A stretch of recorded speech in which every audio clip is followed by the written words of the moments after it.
Hello, everyone. Welcome to this Great Place to Work webinar.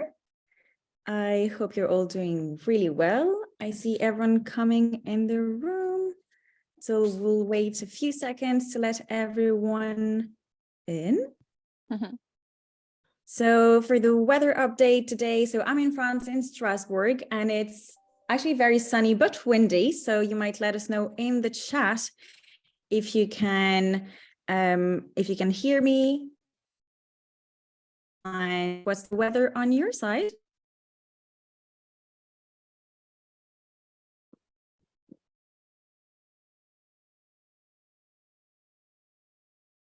Okay. It seems the chat. Okay, so I'll see what we can do with the chat function. At the moment, it's not enabled, but we'll chat in the Q&A. Let's put in the Q&A to see if it's working. So let's see. Okay. Okay, can you start chatting now in the chat? Let's see if that's working now. Okay, very good. So you may let us know what's the weather on your side, where you're based, and all that good stuff. And so I can see that everyone is in the room. We can start now. So welcome and thanks for joining today's webinar around geofencing. So I'm Marina, Marketing and Brand Manager at Great Place to Work, and I will be your host today. It's been 4 years, actually. We have started our Great Place to Work webinars for our Great Place to Work community, and we've done more than 50 webinars so far. So great shout out to all the Great Place to Work team members who've hosted all these webinars. So Cathal, Fania, Jim, Brian, and all the other Great Place to Work team members. And we are really happy to be here today for another one to support the community and hopefully learn a lot of great things. So before we start this webinar, I have some updates for you. The first one is that we have 2 clients only events coming up in the next couple of months. The first one will be in May the 4th in the Midlands Park Hotel. And the second one will be on 15th of June in Kilkenny in Lyreth Estate with a full day of client away and content and networking, mingling. So if you're a Great Place to Work client, you already received your invite. And if you're not a Great Place to Work client, that's time to register to the Great Place to Work program. So feel free to reach out to us after this webinar. The second news is that the best workplaces in tech list will be revealed on the 23rd of May. So really soon. And the latest date to get certified is 28th of April. So hurry up if you haven't signed up already. And for the clients already certified in 2022, no action needed. You're already considered for this recognition. And lastly, a reminder that we are releasing more and more episodes on our Red Cube podcast.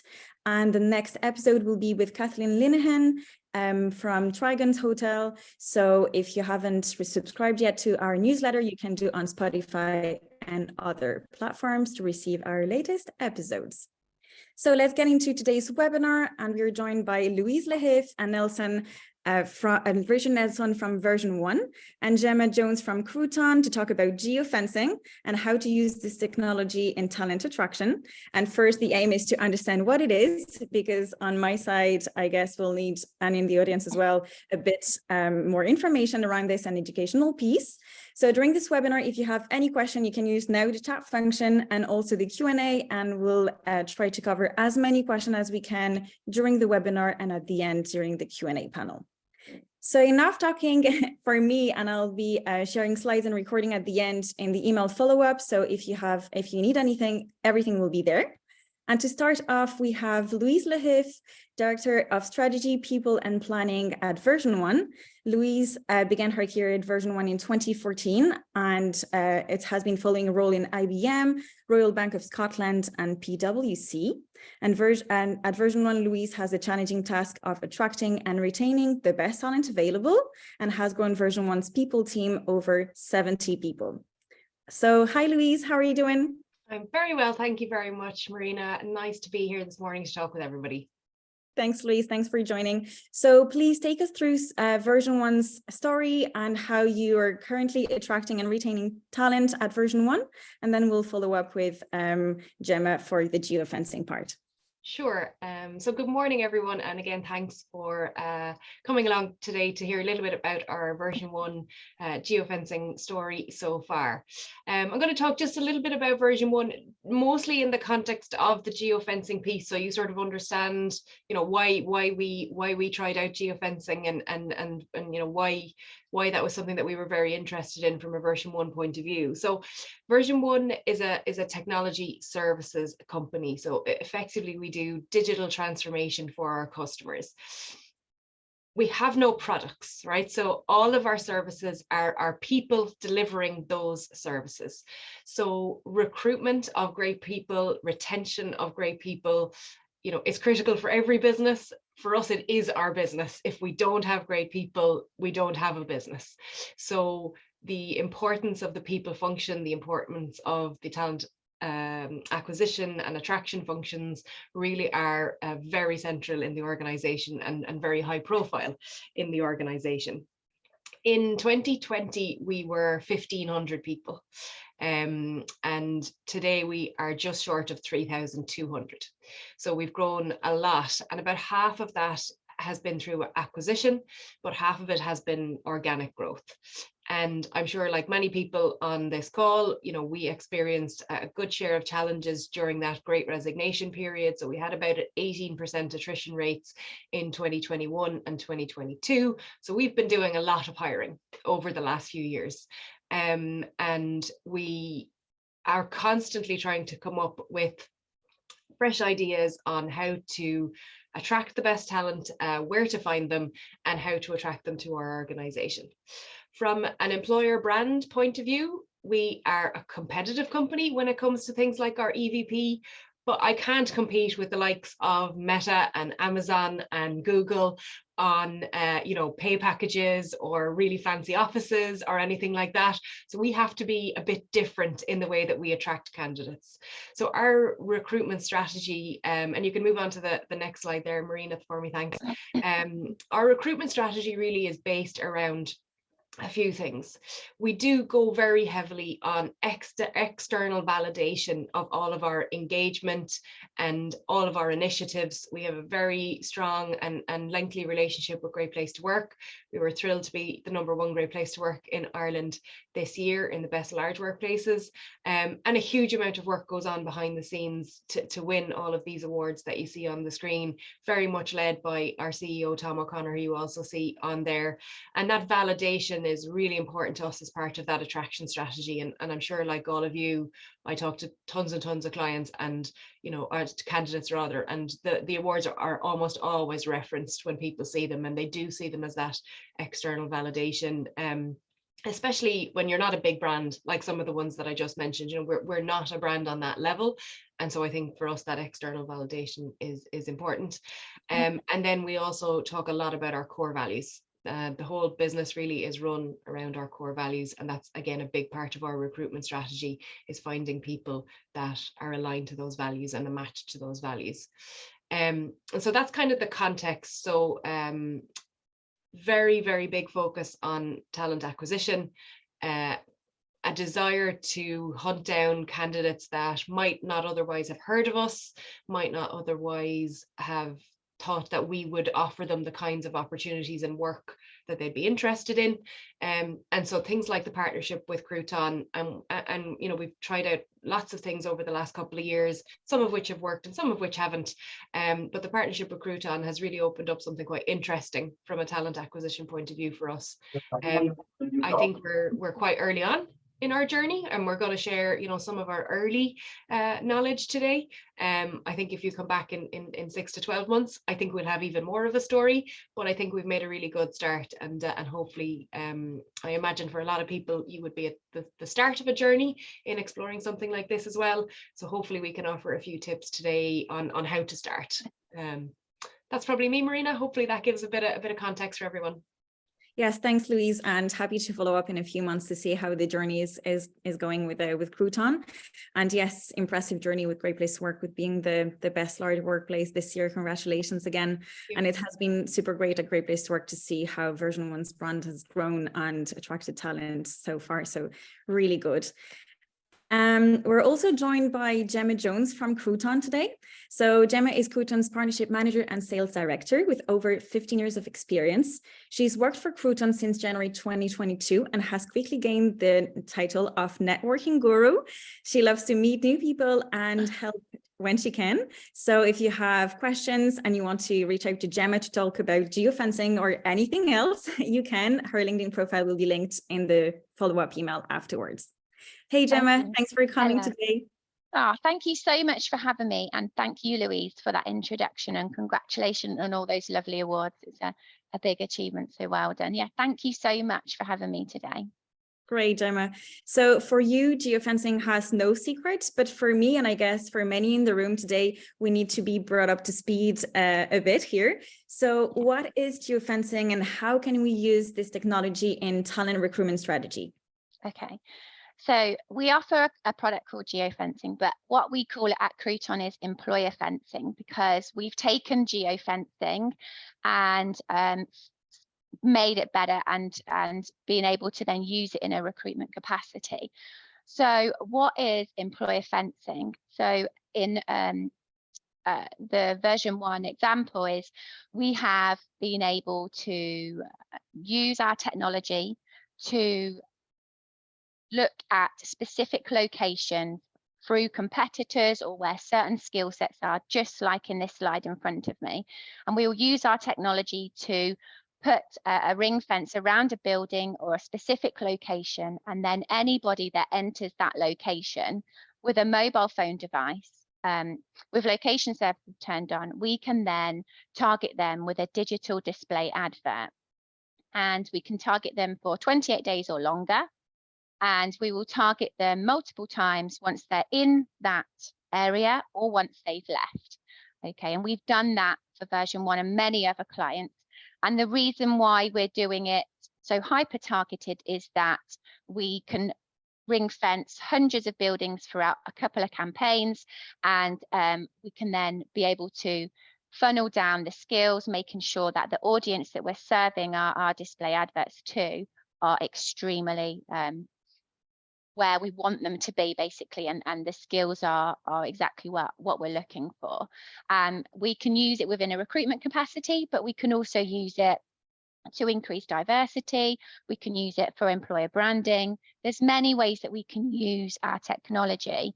And I think version 1 have used it a few different ways for employer branding. And also we offer a service where we can screen, select and supply applications as well. So yeah, it's a very unique proposition, and we're excited to share it with everybody.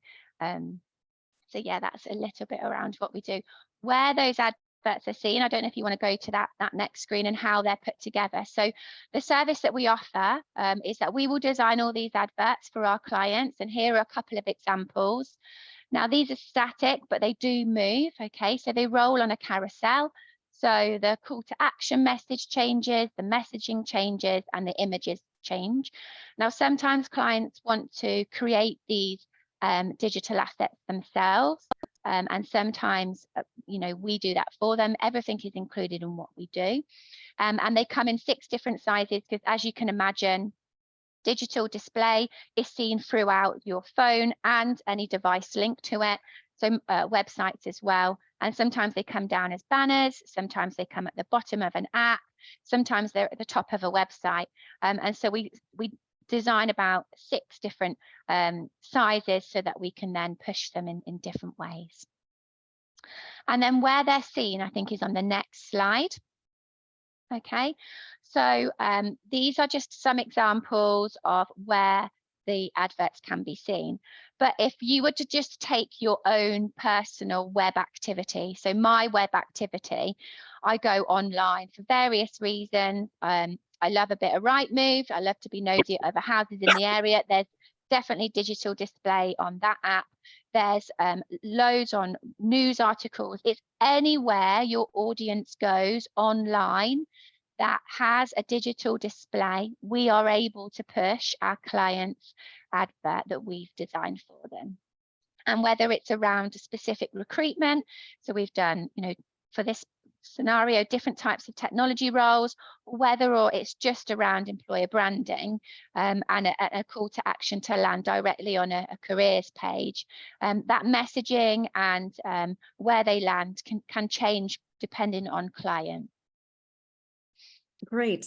Thanks, Gemma, for this educational tour of what geofencing is and how to use it. So does that mean, for example, if I enter a location where version 1 has fenced this location with a certain message, and then I go to Facebook, for example, or Google, and then on the ads on the side, I'll see version 1's ads, yeah? It will be seen on all digital display. It's not displayed on social media. That's a different channel, but Okay. it is displayed anywhere online that is not social, that has a digital display presence. Yeah. Very good. Thanks for that explanation. And we're already receiving some questions in the chat and Q&A. So please keep asking your questions, as we'll be going into Q&A panel mode now. And for that, we will welcome the third speaker of today, which is Richard Nelson from version 1. He's a senior talent professional with extensive experience in both agency and house roles in UK and Australia. And at version 1, he leads the global recruitment marketing function.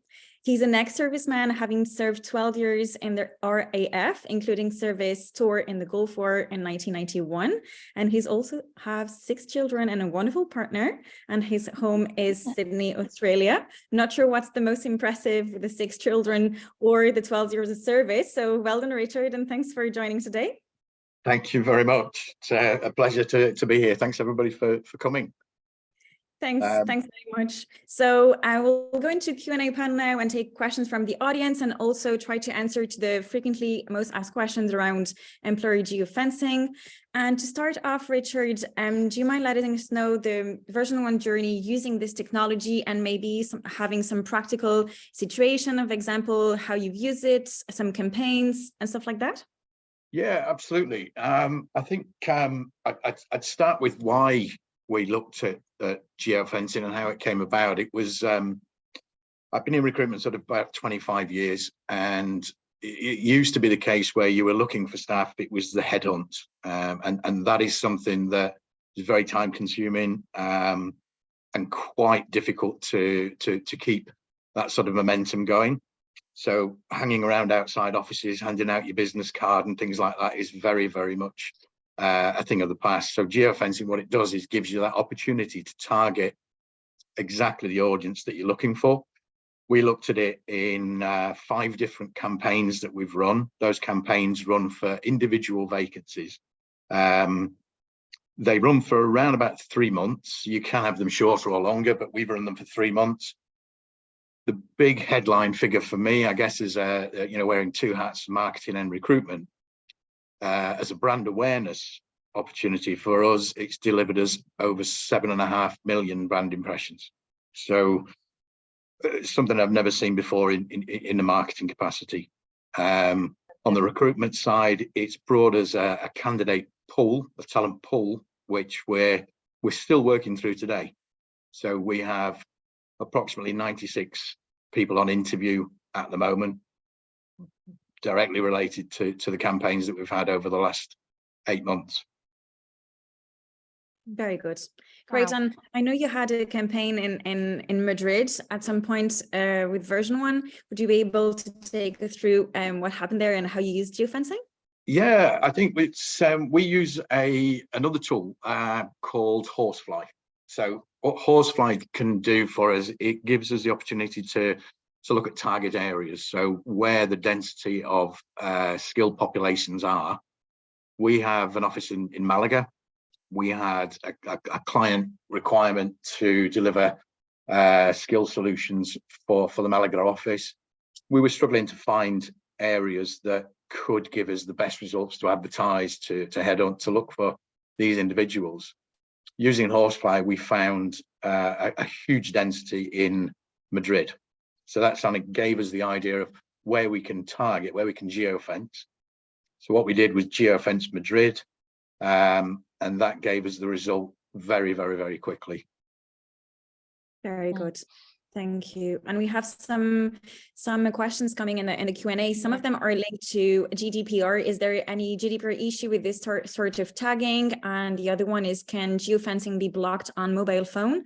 And Gemma, if you want to, of course I can. Okay, so we'll go to Jane's question first. Can geofencing be blocked on a mobile phone? The short answer is yeah, you can block it because you can turn your location services off. However, there's a large proportion of people that will use a location for one app on your phone, whether it be to locate your children on Snapchat, to look at Google Maps, to allow a website to access your location once. If that is the case, then we can then identify your device through GPS. So yes, it can be blocked, but the likelihood of people blocking it will be small. So it's only small percentage. I think it's about 95% of people have their location services turned on their phone through one app or a different source at any one point. So, you know, the amount of people that block it is very small. I think Andrea's asked where the talent is located. Now we can help with that. Obviously, each client knows their competition, but like Rich said, you know, we do work with Horsefly, and they are allowing us to identify where the talent is, and then Crooton can take you to that talent. The next question, I think, is the GDPR. So obviously, there is GDPR that does come into it. At the point when we're serving someone an advert, GDPR doesn't come into play because there is no personal data taken from that person. It's only at the point where they click on the advert and then go through to the landing page is when we're collecting their personal information. And at that point is when the GDPR will kick in. And obviously then it will be the client's or our GDPR that they're consenting to. So GDPR is completely covered, and we can still completely serve them adverts, no problem, until they engage with that advert. So yeah. Very good. And do you need to be connected in some way to the Wi-Fi on the geofence location, or not at all? No, so it's done by every mobile phone device has a chip in it. We can identify that chip. Through that chip, we can then follow it around and serve it, display adverts multiple times throughout the campaign, and then we can interact with that. So Wi-Fi doesn't need to be turned on, but we can, because we can identify that device through GPS. Great, thanks for that. And maybe a question for you, Louise. What do you think that geofencing can achieve in terms of talent attraction that like the standard talent attraction strategy cannot achieve?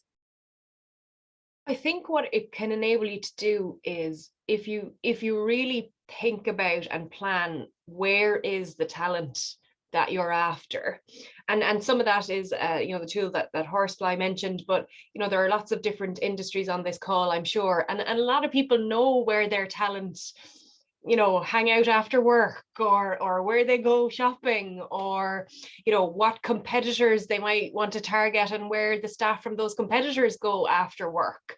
Like if you put a lot of thinking into where are they, in a slightly different way to just thinking about it digitally, you know, it allows you to think about where are the people I want to target physically, and then you know, approach them digitally. So it kind of combines the best of two worlds a little bit, I think, in that sense.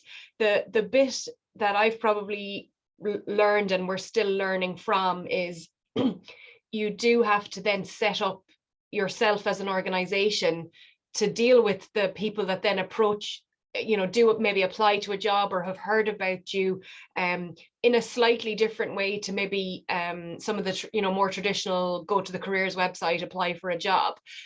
You can end up actually getting a sudden flood of applications from a very particular group of people that you need to be able to respond to quite quickly.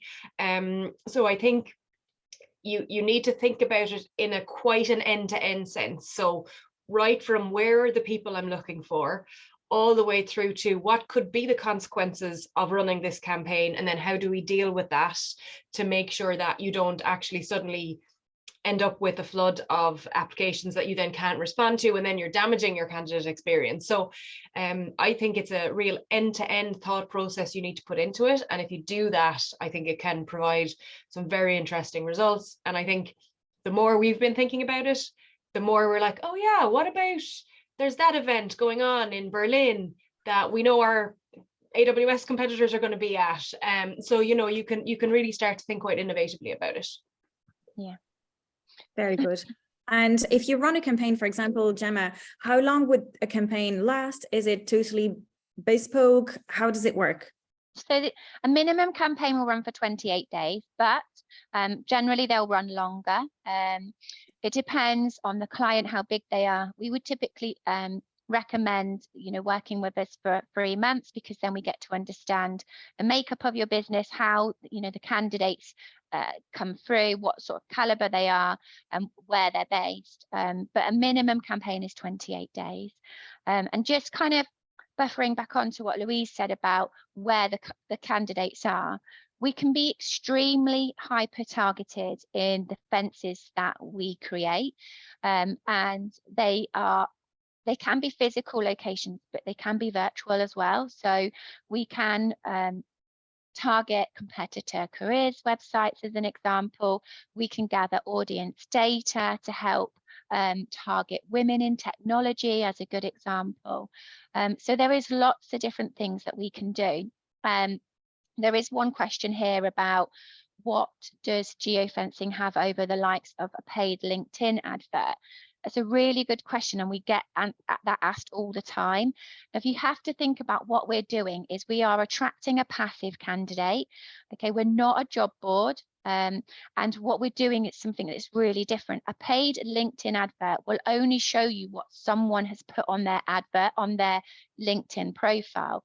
What we are trying to do is attract people that are working from a specific skill set in specific locations, or from a specific competitor, or, you know, is it from a, you know, a diverse background.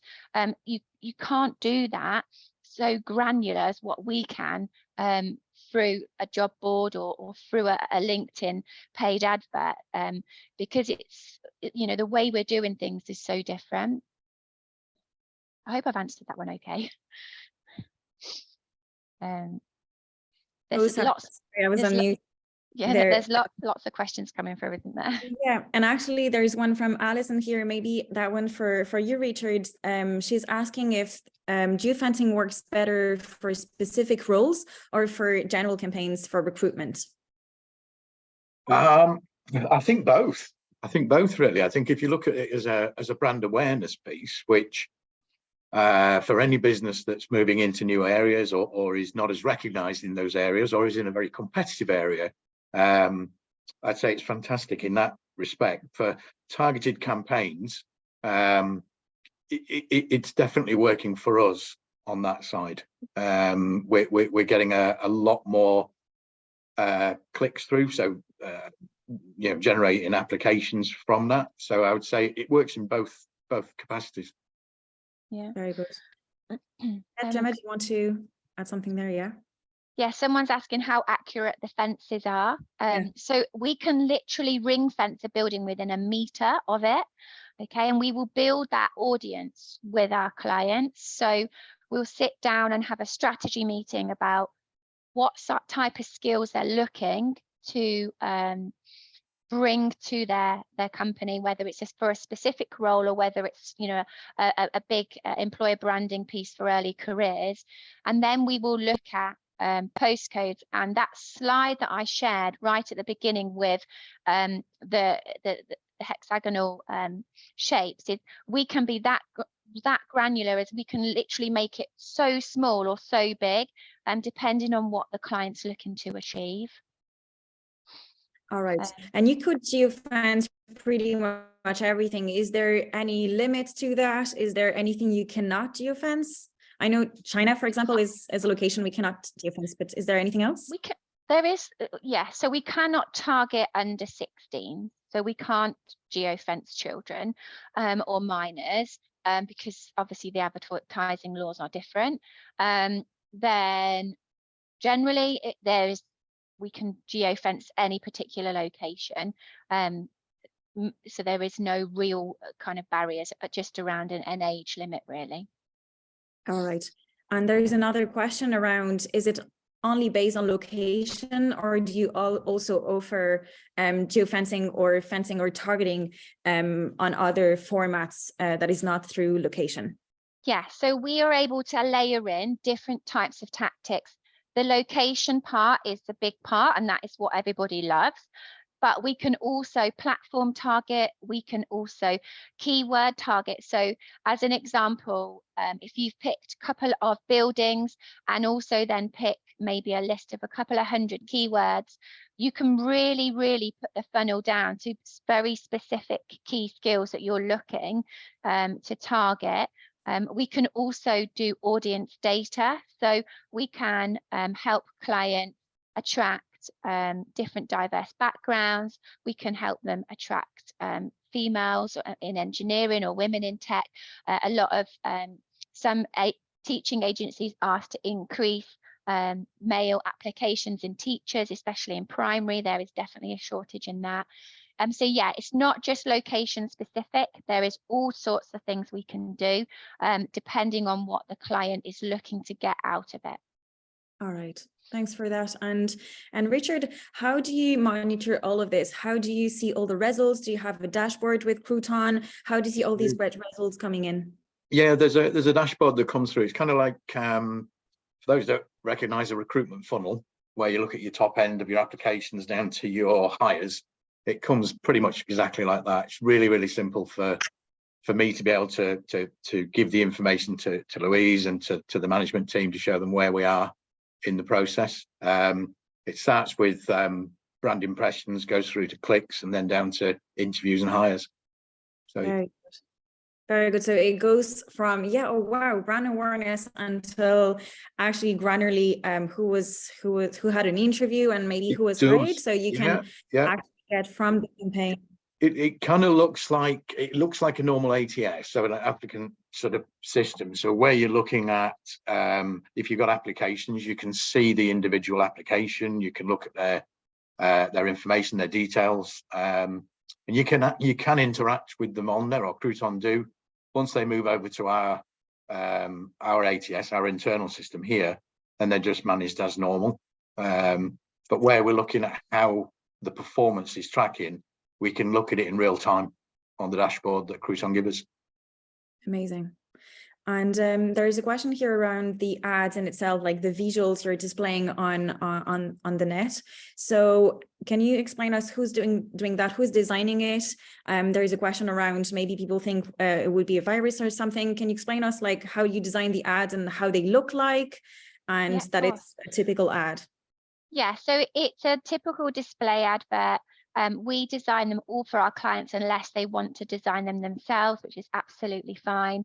We stick to brand guidelines. They are all fully branded up to the client, and then the client will sign them off before they start serving adverts to the audience. The adverts don't look like a virus or a spam, because they just sit nicely within the advertising space that we've got to serve them into. They're generally, people will be served them multiple times. So if they don't click on it the first time, they may click on it on the second or third time. They get served throughout multiple times, throughout different times of the day, on different days. Once they've left the location, we can repeatedly serve to them a comfortable amount of time. Very good. All right. And if you had maybe one advice to give to a company in the call wanted to start using geofencing, what would be that advice? Maybe from all of you, starting with you, Louise. I think if you're interested in trying it out, it's like pick the right sort of pilot approach to, I would say pick maybe one difficult role that you're having trying to fill, where, and then work and figure out, okay, where might the people be that we could fill that role with, either, you know, physically or digitally, and then try it out that way. So I'm a big believer in starting small on lots of things, to be honest, but I would say start small, learn as you go, because that's certainly what's working for us. I definitely think each time we've done it, we've improved on the last time, and I think that will continue. So I think it's a trial and error kind of a technology for me. So pick a challenge you're having, and have a go at it as a different approach to resolving that particular challenge. All right, so starting not with a generic campaign, but more like with the specific roles you're trying to fill in, and start with that. That sounds great. What about you, Richard, if you had one advice starting geofencing? I think I would absolutely concur and agree with Louise on that. I think the thing that I would offer as advice is be prepared. We're dealing, you know, it's very easy when we have technology like this to forget that it's actually people that we're dealing with and people that we're approaching. Be prepared. You're going to get responses. You will get applications. You will get interest. You've got to be able to deal with those. Raising brand awareness is a wonderful thing to do, but you have to be able to back that up with the customer care and the interaction that you're promising. So I would say be prepared. Have yourself ready with the with an agreement. If you're the marketer, make sure the talent team is ready for what's going to happen, and make sure they're ready to handle the applications and the interest. Very good. And what about you, Gemma, and more in the onboarding piece, and to make sure it's flawless on the company side? I would say work with us. We want everything to be a success for our clients, and you know, we've got a lot of experience on what does work and what doesn't. Be prepared to work with us and see us as an extension of your team. We want to really bolster up, you know, and be part of something that is a success. So I'd always say work with us on what we do, and we will provide feedback if we feel that adverts aren't quite engaging. We will always help with identifying where to find that talent. And when you get some of the managed campaigns, you get, we've got some amazing account managers. Use them as a source, because they are so knowledgeable in what we do, that they can really help your teams. So yeah, I would say treat us as part of your team. Very good. And if you, what would be the biggest challenge of geofencing, as we've heard all the great side of things, but what can expect the companies here in the call if they do that? There are no one campaign is the same. Okay, so even with version 1's examples, every campaign is performed differently. So there will be challenges that we will experience going through learning with each client. You know, the adverts and that it goes in peaks and troughs. So be prepared that it may not be perfect straight away, but trust us that we are working throughout to make sure that it is a success for you. An industry standard for geofencing as a click-through rate is 0.1, and we benchmark ourselves at 0.2 click-through rate on every 100,000 adverts that we served. For some of these results for version 1, we've got a 1.4 and higher click-through rate. It's phenomenal results. So like Richard said, be prepared for that traffic. If we can be, and we will help you. You know, that's what we do offer a managed side of it to help with the influx, which is not a problem. We can help you with that. Very good. There's some more questions, isn't there? Yeah, there is one around tracking, and are you able to track the source of the applicant back to Crooton? Yes. Okay, so this is where the onus is a little bit on the client. So we can add a pixel to your website to track, because sometimes people may see the advert, might be making dinner with the children, and then think, oh, actually, I need to go back to that advert and apply for that job. So we can look at the organic traffic that is coming from an advert that's served to a device, and then that it's gone back to later on. So we'll put a pixel on your website, and we can also put a UTM code. So depending on what analytics you have in your back end and your tracking, will be whether or not how granular we can be on sourcing Crooton as an application. Some people don't quite have that kind of as granular as others, but that is also why we offer a managed campaign, because we deliver physical applications, and then we can say to Rich and Louise, right, you can see all these people applying, and we'll have regular meetings to discuss where these people are, and then who has been hired or not, or who's been taken to interview. So there's a couple of ways we can do it. All right. And in terms of the ad in itself, I know version 1 put a lot of time, like an effort, having the right ads to target the right people. So what's the strategy for the ad? Is it linking directly to an application form? Is it more brand awareness? What's the click through? Where is the click through going? What's the strategy at version 1 using that? I think as far as what we did was we was putting an advert up for a specific roles. So those applications are held really by Crooton until we kind of draw down from it, I guess is an easy way to look at it.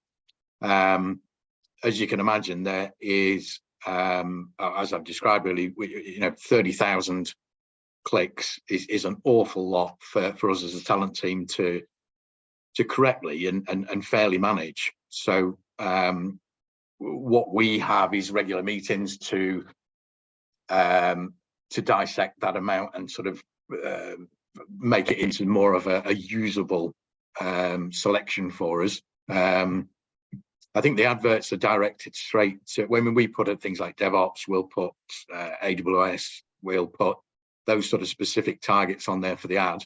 But the applications will come to Crooton first, and then we draw down from there. So it's a little bit easier for us to manage. That yours came directly to us. Some go directly to the client. It's all dependent on what the client wants. So some people want to have that additional funnel where we get involved, and other people or other clients, sorry, just want them all to go to their team. And there is all sorts of different ways that we do that and recommend for clients.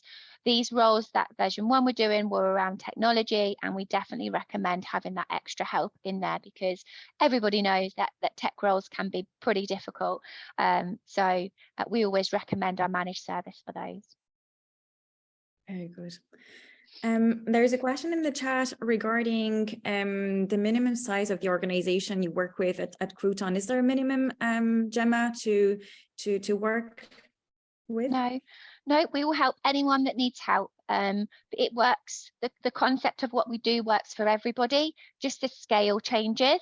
You know, some people just want a small extra amount of traffic, where some people want, other people want, thousands of applications and help. So it all depends on the client and their need. So yeah, it varies.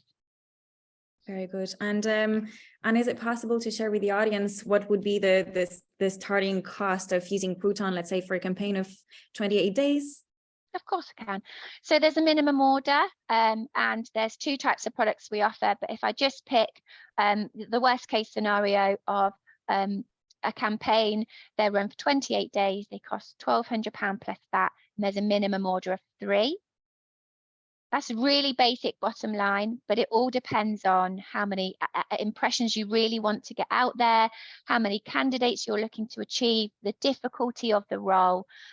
So we may ask for extra impressions to be added onto the campaign, or you might want more than one managed campaign because you need a couple of roles filling at a time. Now, if you did the minimum order of 3, you can use them as quickly or as slowly as you want to. I've seen a question there where can it be 28 days or 3 months? Well, if you bought 3, you can run 1 per month, or you can run them all in this first month. It's up to the client. But there is a minimum costing, but costing does really vary depending on the client and what they're looking to gain from it. Okay. And how fast can we set up a campaign with Crooton then?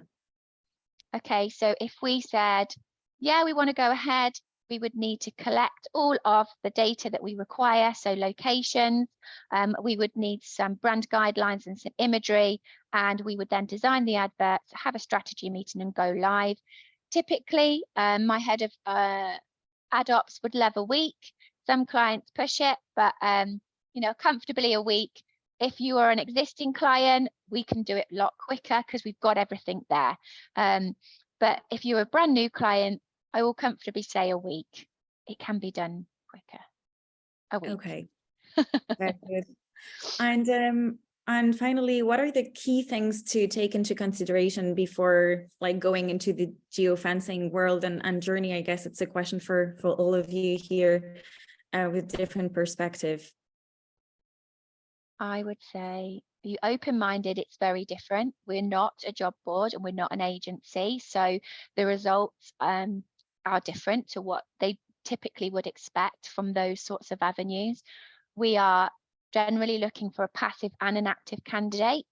So just be open-minded that, you know, the results can be completely different to what they're used to. All right. What about you, Richard, Louise? Any things to focus in particular? I think, as I said earlier, I think it's remembering that these are people. Technology is a very wonderful thing. AI comes in and we talk about lots of things that automate. We have to remember it's people. We have to be ready to handle the interest, not just the application, and ensure that we, you know, that any company that's using this sort of technology remembers that it's real people that we're dealing with, would be my. Yeah, and mine, Marina, again, probably related to what I said earlier, but take the time to pick the right location for your pilot one, because if you don't get the right location, again, virtually or literally, it won't work. And, you know, it will feel like the campaign didn't work, but actually you might be targeting the wrong place. So set yourself up for success if you're going to try it by really putting a bit of time into thinking about where to target and what to use for that first trial, because I think you just get a lot more confidence if you can see the shoots of success in that first campaign. Yeah, so test, learn is what we want here, and see what works for you, and then iterate and iterate and iterate. Yeah. That's really good, and hopefully we can have a follow-up with the version 1 in Crooton in a few months to see how is it going after a few months. And so the slides and recording of this webinar will be shared afterward in the email follow-up, along with your LinkedIn profile. So if anyone is interested in asking questions, and actually there is a last one here in the Q&A. It's the last time we'll take questions. So how many locations are involved in one campaign? Well, actually, yeah, Gemma, can we have several locations at the same time here? Yeah, of course you can. So there's a limit of about 500 locations, I think, in one given campaign, but typically there'll be a couple of hundred that we can have, or, you know, it's not a problem. We can have as many as they really want, up to about 500, but typically it's a couple of hundred. I'm just going to share a Calendly link in the chat if anyone wanted to book a meeting with any of us. There's a Calendly link there. Thanks, Gemma. And yeah, like it's also for recruitment and stuff like that, but you can also fence events and location where you know your target in general is going, and it's very efficient that way to target like rooms for the day for a big event, a conference where you know your talent are going, etc. So thanks so much for sharing your tips, and to the audience, Louise, Richard, and Gemma. Really appreciate that. I'm sure we'll have more questions, so so feel free to reach out to them in the email follow-up. And yes, geofencing is one of the many innovation to target more talent, and as HR leaders we must stay up to date and ensure we stay competitive in the market. So sign up to our newsletter, have a look at what we share great content with our audience. And thanks very much to everyone for joining today, and see you in our next webinar. Thanks very much. Thanks all. Thanks everyone. Thank you. Bye. Bye. Thank you. Thanks.